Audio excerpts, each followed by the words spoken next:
ছুটির দিনে দুপুরবেলা এরকম একটা টেস্টি ঝাল ঝাল বাটা দিয়ে শুরু করবেন নাকি? তাহলে বাজারে মাসির কাছ থেকে এরকম কচু গাছের আগার মোড়ানো পাতা নিয়ে আসুন, আর এই বাটাটাকে তুখোড় টেস্ট দেওয়ার জন্য কিছুটা পরিমাণ চিংড়ি শুটকি নিয়ে নিন।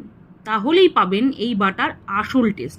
প্রথমে কচু পাতাগুলোকে ছুরি দিয়ে কেটে টুকরো টুকরো করে জলে ধুয়ে ফুটন্ত গরম জলে হালকা ভাপিয়ে তুলে নিন।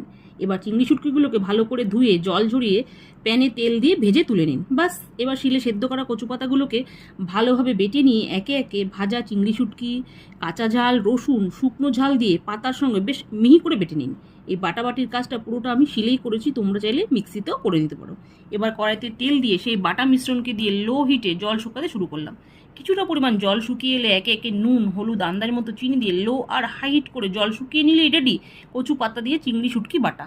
এবার শুধু একটু গরম গরম ভাতের অপেক্ষা। বাস, গরম ভাতের সাথে একটু বাটা দিয়ে ভাত মেখে মুখে দিতেই আহা, মনে হচ্ছে পুরো ভাতটাই বাটা দিয়েই খেয়ে যাই। অল্পেতে স্বাদ মেটে না, এ স্বাদের ভাগ হয় না।